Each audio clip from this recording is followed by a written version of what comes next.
박지원의 식탁 일주일 만에 다시 돌아왔습니다. 안녕하세요. 전직 대통령 하면 이건 여쭤보나 마나한 질문이긴 한데요. 저는 김대중 대통령님 그리고 제가 돌아가셨을 때 사고 성명 냈었던 노무현 전 대통령님 두 분이 우선 떠오르거든요. 실장님 어떠세요? 똑같죠. 누구나 다 그러겠죠. 요즘에는 제가 초청 강연을 비교적 많이 다니는데 네. 주제를 만약 지금 DJ였다면 네. 해가지고 현 윤석열 대통령의 정책과 DJ의 업적을 정책을 비교하면서 네. 하는데 굉장히 반응이 좋아요. 아주 뜨겁죠. 그래도 우리 이관우 박사가 2대1 네. 이거 맞췄잖아요. 그러니까요. 그래서 벤투 감독이 지금 계약 만료 안 한다죠? 네, 계약 만료됐습니다. 찰리 감독을 이관우 박사로. 한번 밀어볼까? 한국의 인간 문어. 그렇지. 네. 열심히 해보겠습니다. 오늘 저녁에 그 대통령 이렇게 그 축구 선수들 불러서 네. 식사를 한다고. 그러게요. 관저로 초청해서 지금 하는 건가요? 대통령이 말이지 제가 몇 번 얘기했어요. 붉은 악마 옷 입고 치맥시켜서 김건희 여사랑 수석들, 비서관 행정관들하고 대한민국 이렇게 응원하라고 했더니 한 번도 안 하더니 딱 이기니까 그 다음에 16강 되니까 숟가락 연죠. 오늘 저녁 같은 환영 만찬은 100번이라도 해야죠. 네. 그렇지만은 158명의 10이고 이태원 참사자들은 어떻게 되는 거예요? 그 이상민 장관하고도 관저 만찬했더라고요. 거듭 말씀드리지만 대통령이 오늘 보니까 지지도가 올랐다고 굉장히 좋아하시고 그런다 하는데 사실 성공해야 돼요. 그러기 위해서는 관저 2호 포옹 대상으로 이재명 대표 국민이 협치한다. 두 번째로 MBC 대통령실 출입 기자 등 때리면서 잘 좀 도와줘요. 세 번째로 이상민 장관 해임하고 유가족들 얘기 한번 들어주면은 아마 지지도가 훨씬 많이 올라갈 거예요. 그러면 내가 그 지지도 올리는 그 방법 가르쳐 줬다고 민주당에서 또 복당 안 해줄 거예요. 그렇지만 그게 문제가 아니잖아요. 문제는 잘 돼야 되는데 왜 그것을 못하는지 모르겠어요. 굉장히 쉽게 사실은 대통령이 돼버린 분인데 마음만 먹으면 얼마든지 잘할 수 있을 거라는 그 엄중한 자리에서 왜 이렇게 국민을 갈라치게 하고 제대로 못하는지에 대한 날마다 회의감이 들고 날마다 답답하고 그렇습니다. 지금 서해 공무원 사건 관련해서도 그 서훈 실장이 최종 책임자였다 이런 식으로 검찰 수사 결론을 내렸다고는 하지만 또 기자들이 물어보니까 문재인 전 대통령에 대해서는 어떻게 되냐 이렇게 물어보니까 또 법률을 초월하는 통치 행위는 없다 이런 말을 또 한동훈 장관이 했어요. 그러면 지금 결국에는 문 대통령에게도 이게 가겠다는 것인지 최종 목표가 이런 여러 가지 추측들이 지금 나오고 있는데 실장님 어떻게 보세요? 서훈 전 국가안보실장은 제가 2000년 6.15 남북 정상회담의 특사로 서훈 단장하고 김보연 국장하고 셋이 다녔어요.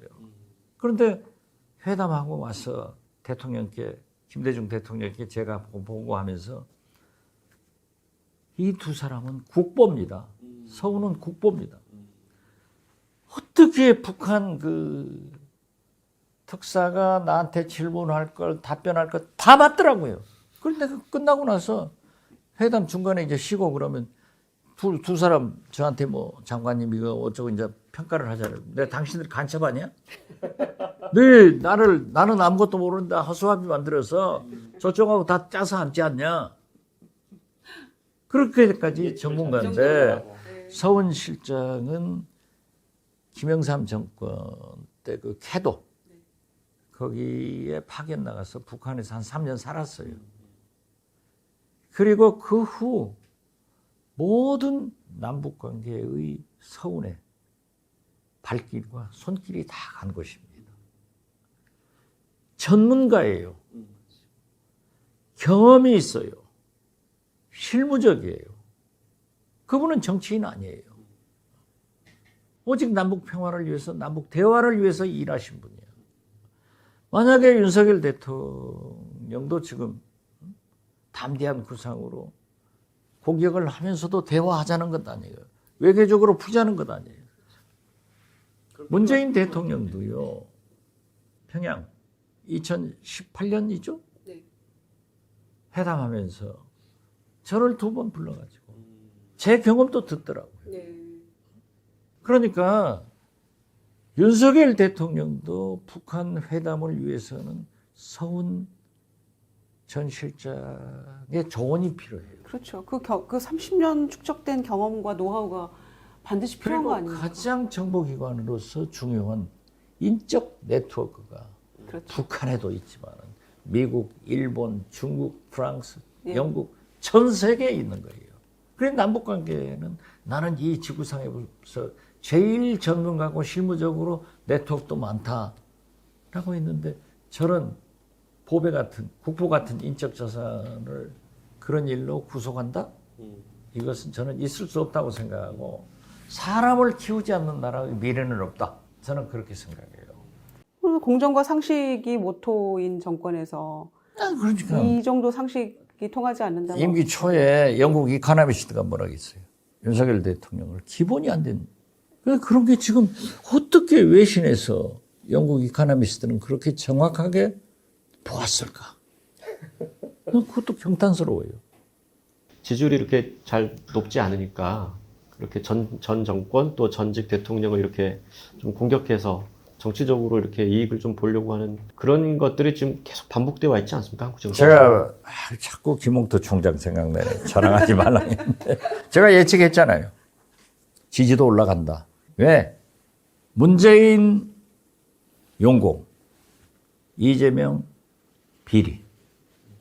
이렇게 해서 특히 문재인, 서훈, 박지원을 잡아넣으면은 극우 보수는 뭉쳐요. 더 중요한 것은 화물연대 같은 거. 저렇게 강경하게 하면은 또 뭉쳐요. 그래서 올라간다고요. 그래서 저는 그것을 생각해서 민주당에게 3분의 2 의석을 가지고 있으면은 윤석열 대통령이 소위 5대 개혁하겠다는 것 중에서 정치, 연금, 노동개혁. 이건 설득력이 있잖아요. 그러니까 민주당이 먼저 3분의 2 의석을 가지고 있으니까 TF를 구성해서 개혁을 주도해라. 저는 왜 그랬냐? 이걸 내다본 거예요. 화물노조 같이 이렇게 강경으로 하면 올라간다니까요.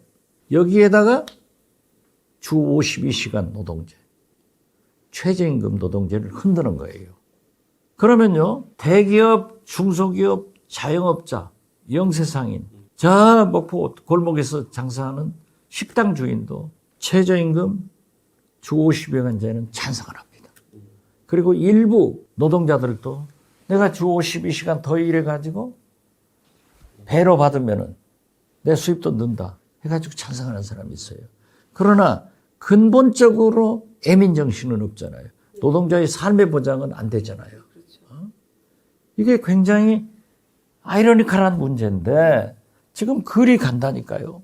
그래서 내가 민주당에서 특위를 만들어가지고 사용자, 중소상인, 영세상인, 학계, 언론계 다 TF를 만들어서 거기에서 앞으로 노동은 어떻게 해야 될 것인가. 최저임금은 주 52시간. 이게 흔들면은요, 주지도 올라갑니다. 이걸 좀 봤어야 되는데 민주당이 아무것도 하지 않고 있으니까. 민주당은 어떻게 해야 될까요, 지금? 민주당 의원한테 물어보세요. 저는 평당원이라서 나는 평당원도 아닙니다. 복당 신청했는데 최고위에서 나는 보류를 시켰어요. 내가 무서운가 봐. YS와 DJ의 숙명적인 라이벌 관계라고 해야 될까요? 과거에 또 이런 에피소드들도 많이 곁에서 지켜보시기도 하셨고. 두 분은 서로 정치 구단들 아니에요. 그러니까 치고받고 도와주고 공생을 하죠. 지금 보면은 위대한 정치인이죠. 정치가지. DJ하고 그렇게 앙숙이면서도 이해창, 김대중 후보 때 사실상 YS가 DJ를 당선되게 이인재 후보를 도운 거예요.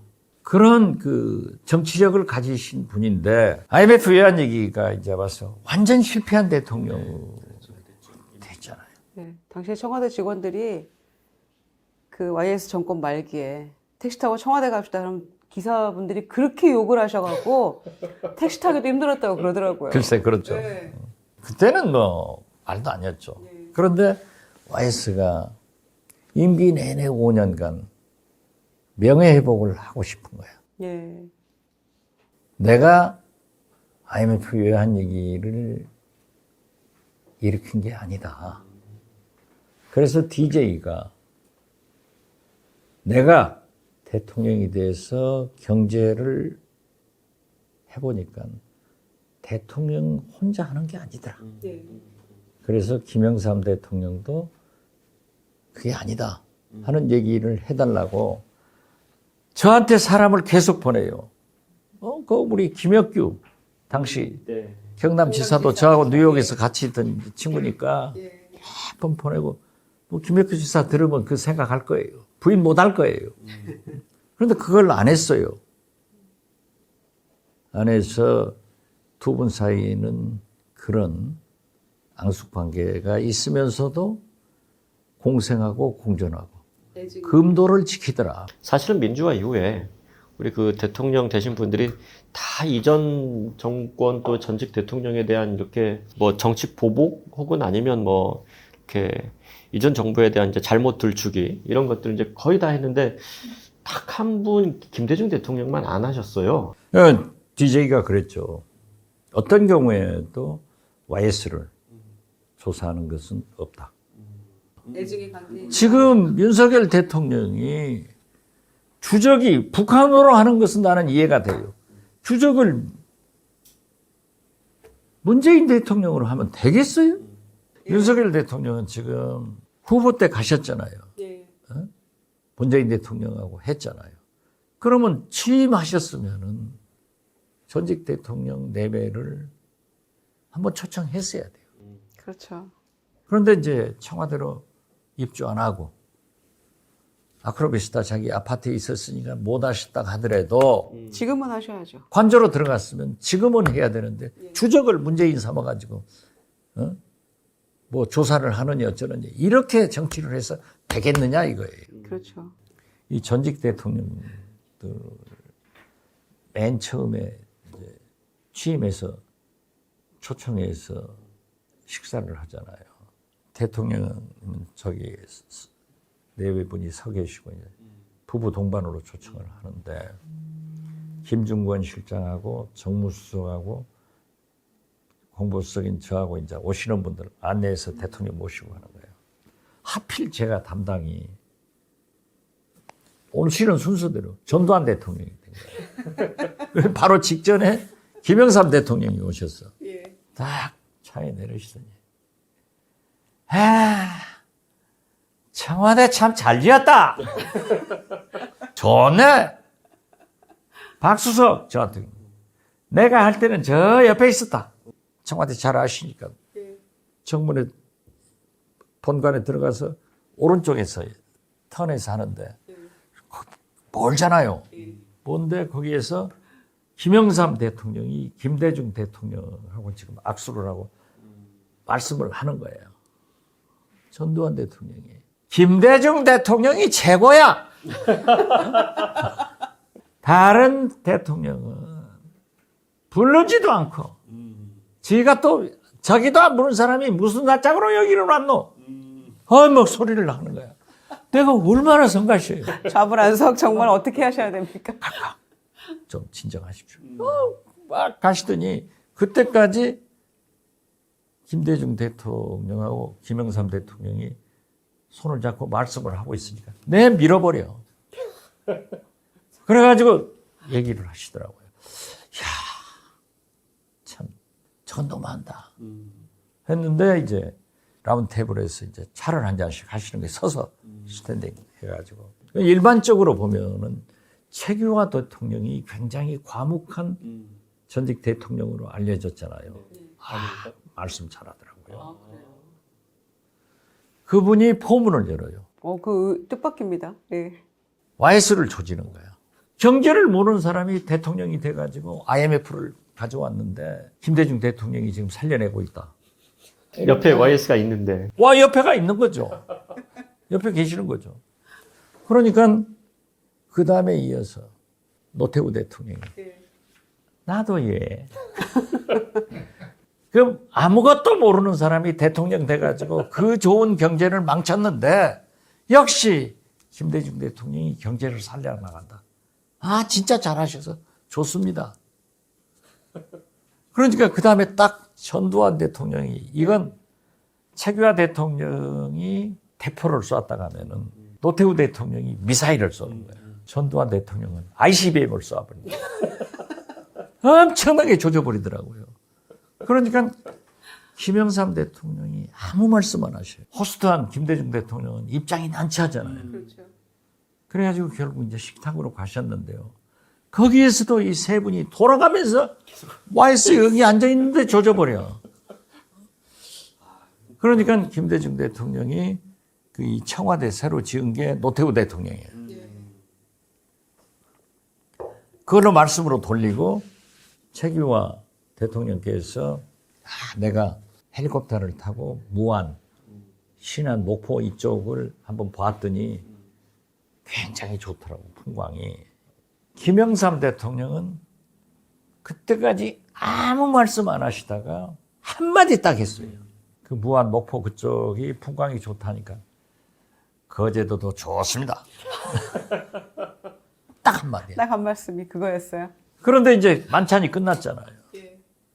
만찬이 끝나니까 기자들한테 제가 발표를 해줘야 되는데 전직 대통령이 하신 말씀들을 한마디씩 해줘야 되잖아요. 그런데 세 분이 김영삼 대통령 조진 얘기는 할 수 없잖아요. 그래도 좋은 말씀이 있으니까 김대중 대통령한테 덕담한 이런 것을 한마디 하는데 김영삼 대통령은 거제도 풍광 좋다는 얘기를 그거 할 수도 없잖아. 내가 만들어가지고 발표를 했다니까요. 그래도 아무 소리 안 하대요. 좋은 말씀만 해주셨으니까요. 그래가지고 그때부터 김영삼 대통령은 5.18 군부 독재자들하고는 자리를 할 수 없다 해가지고 안 오셨어요. 안 오시고 월드컵 개막식 할 때만 제가 가서 모셔왔는데 와서도 악수 안 해버리더라고요. 그 양반은 진짜 그런 면에서는 독종이야. 그냥 딱 싫으면 안 해버려요. 2002 월드컵 때요. 와서도요. 대통령 환담실로 가시다고 안 하고 딱 VIP 룸에 당신 의자에 서 있. 그러니까 다 전두환, 노태우 다 그 VIP 룸 석에 현직 대통령이 입장하면 다 일어서잖아요. 와이스는 안 일어서더라고요. DJ하고도 이제 일어서. 그러더니 그래도 DJ가 와서 이렇게 악수하니까 일어서서 악수하더라고요. 박수 잘 던지고. 전두환, 노태우는 눈도 안 맞춰요. 그런 전직 대통령도 계셨어요. 대단하십니다. 내가 비서실장한테 상도동 가잖아요. 이분은 딱 갔어요. 나하고 한 50분 이제 얘기를 했어요. 이런 얘기 저런 얘기 하다가 딱 일어섰는데 내나 둘이 얘기했는데 네 이리 와봐라. 저 구석으로 가서 나는 뭐 중요한 말 할 줄 알았더니 DJ 빨갱이다. 그래서 그분들은 각하라 했고 우리 때부터는 각하란 말을 안 썼어요. 영부인이란 말을 안 썼어요. 각하. 왜 그러십니까? 두 분이 잘 지내야지. 중요한 거 가르쳐 줬대. 근데 이제 나갈 때는 꼭 그분은 밖에까지, 문 밖까지 걸어 나와서 배웅을 하십니다. 그래서 나는 김대중 대통령은 보행이 불편하니까 못 하시잖아요. 난 이제 그런 게 부러운 거야. 우리 김대중 대통령도 보행만 좋으시면은 나가서 할 건데. 그러면 이제 거기다 기자들이 많이 와 있어. 일부러 딱 전부 해놓은 거야. 그래서 제가 안녕히 계십시오. 그러고 딱 갔어. 그런데 갑자기 이제 그때는 핸드폰이 없었어요. 카폰 이렇게 큰 거 있었잖아요. 벽돌만한 거. 벽돌만. 네. 그걸로 이제 기자들이 전화가 와. 그러셨다는 거야. 내가 박 실장한테 중대한 것을 하나 가르쳐 줬다. 내용은 얘기 안 해주고요. 네, 그거 뭐냐. 네. 그러면서 이제 뭐 DJ 빨갱이라 하겠다 하더라. 네. 이래서 내가 전혀 그런 말씀 없었다. 어떻게 대통령이, 일국의 대통령 하신 분이 현직 대통령 비서실장한테 그런 얘기를 하겠냐고 딱 끊어버렸어요. 그러니까 기사를 못하지. 그렇죠. 확인 안 해주는데. 그렇게 재밌는 분이야, 재밌는 분. 지금 전직 대통령을 만약에 초청한다 하면 특사로 풀려날 경우에 이명박, 박근혜, 문재인 이 세 분이잖아요. 우리가 한 테이블에서 만찬하는 걸 기대할 수 있을까요? 그 두 분들은 전직 대통령 예우를 안 받아요. 예. 그렇지만 어떻게 됐든 하셔야죠. 그리고 바로 직전 대통령은 별도로 했다니까요.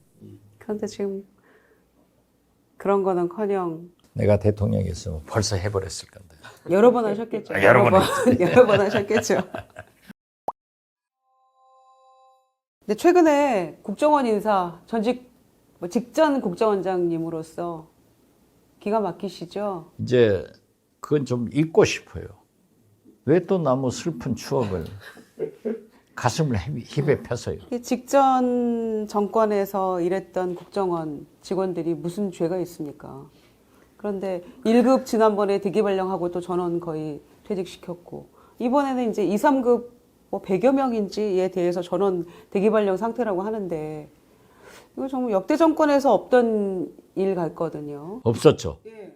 물론 혹자는 김대중, 문재인 정부에서도 있었지 않냐. 있었어요.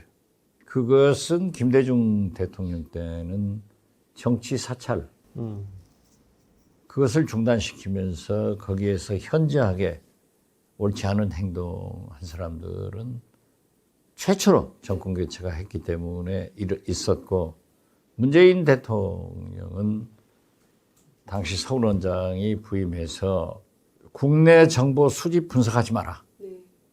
그래서 수집 분석 2개국을 없앴어요.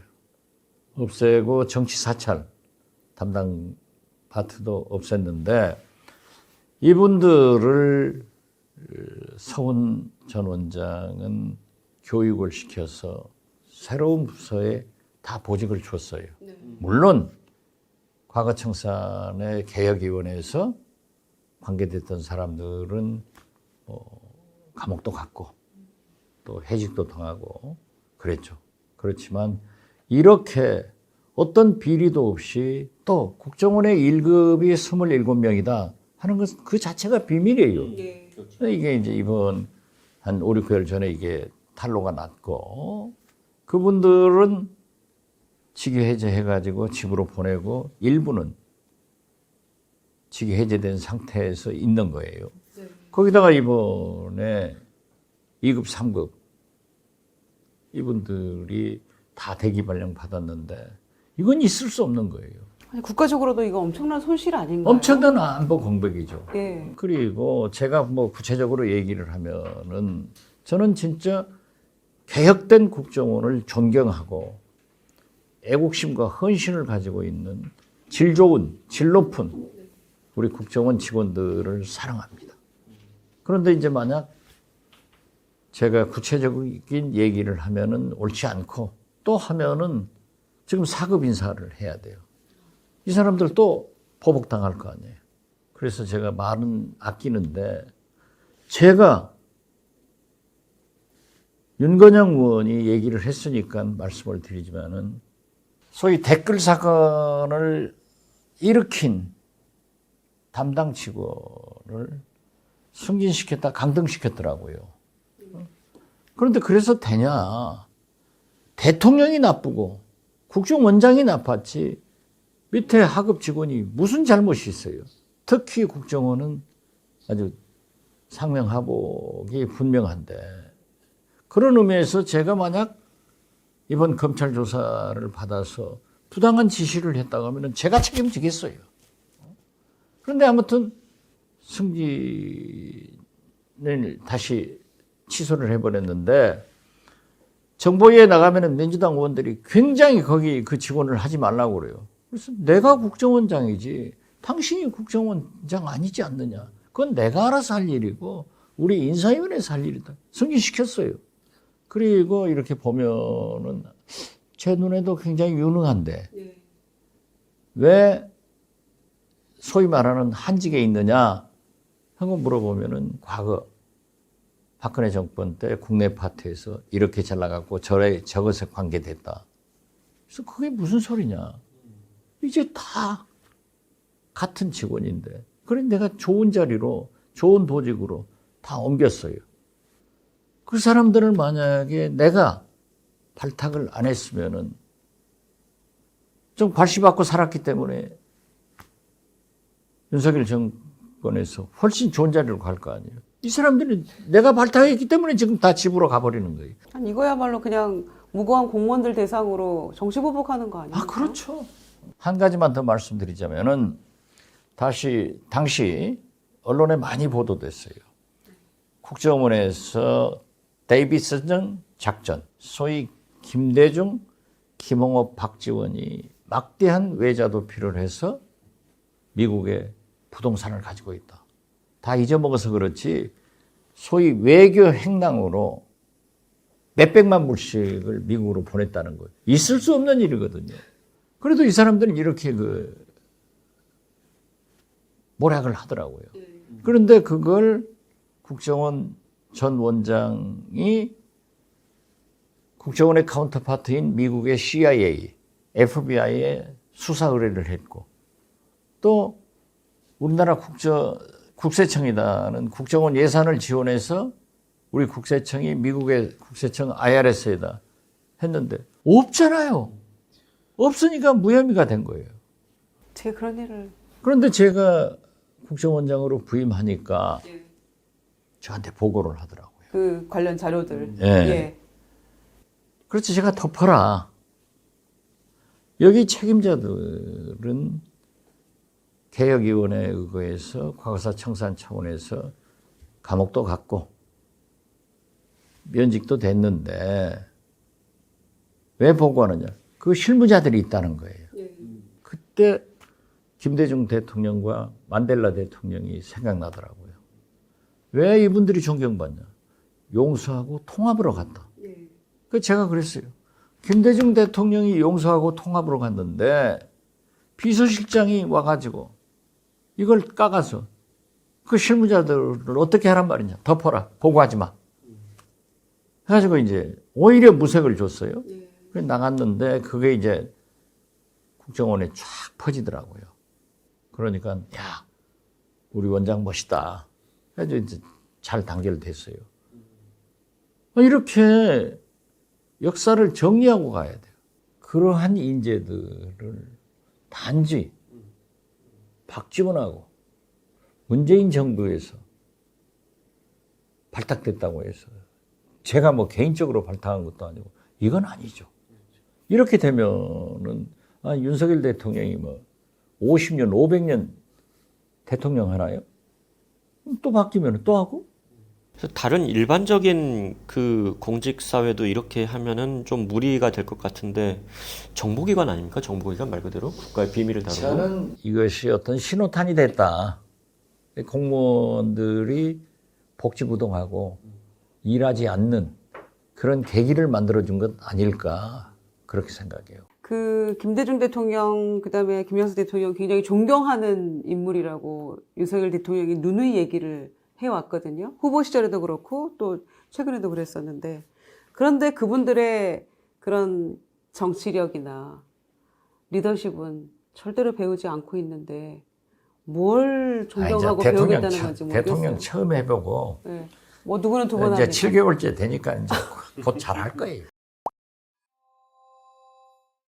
역사로부터 뭔가 교훈을 얻지 못하면 그 정권은 늘 실패하는 것 같아요. 그런 점에서 지금 이 윤석열 정권도 과거에 정말 훌륭한 리더십을 보였던 대통령들로부터 조금 많은 거를 배우고 생각도 하고 이랬으면 좋겠다 이런 마음인데요. 기대할 것 하세요. 예. 그래도 전 정권과 현 정권의 관계, 뭐 역사를 되돌아보면서 한 말씀 해주십시오. 어떻게 가야 한다. 이렇게 한번 정리해 주시면 좋겠어요. 국민은 과거 지향적인 것보다 미래로 가자고 생각합니다. 만약 문재인 대통령이 처음에 저희들하고 얘기한 대로 연정을 했다고 했으면은 이제 노회찬 정의당 의원이 그때 당시는 노동부 장관으로 간다고 했고 우리 안철수 당에서는 2개 그 정도로 왔다 갔다 했는데 이제 안 됐어요. 만약에 연정을 했다고 하면은 저는 문재인 대통령한테 이렇게 건의하려고 했어요. 과거는 촛불로 다 태우고 미래로 갑시다. 다 한번 용서합시다. 근데 그걸 못했어요. 만약에 문재인 대통령이 개혁도 좋지만 불행한 우리 정치사의 한 단면을 과거로 보내고 미래로 갔다고 하면은 진짜 나는 성공한 성군 평가를 받았을 것이다. 이렇게 생각했고요. 저는 윤석열 대통령이 당선되니까 그걸 기대했어요. 윤석열 대통령은 일생 동안 검사로, 검찰총장으로 죄진 놈들만 잡아다가 족치고 처벌해봤잖아요. 내가 했다. 우리가 얼마나 많은 잘못이 있었느냐. 이제 과거를 끊자. 그리고 미래를 가자. 했으면 참 좋았을 건데 역사는 되풀이 된다고 하더니 자꾸 과거로 가서 정치 보복을 하고 야당 탄압을 하고 모든 것을 전직 대통령의 책임으로 돌린다고 하면은 우리 국민이, 우리 대한민국이 얼마나 불행한가. 남은 4년 5개월 이 윤석열 정권이 박준 실장님 말씀대로 조금 제 길을 찾아가는 그런 날들이기를 기대해 보겠습니다. 세월은 갑니다. 제발 좀 잘 해주시기를 기대하면서요. 박정현의 식탁 오늘은 아니죠. 구독, 좋아요 꼭 부탁드립니다. 그걸 자꾸 뺏어먹어요. 충성, 구독, 좋아요 꾹꾹꾹꾹 눌러주세요. 다시 한번 부탁드릴게요. 구독, 좋아요 부탁드립니다. 오늘 여기서 인사드리겠습니다. 감사합니다. 감사합니다.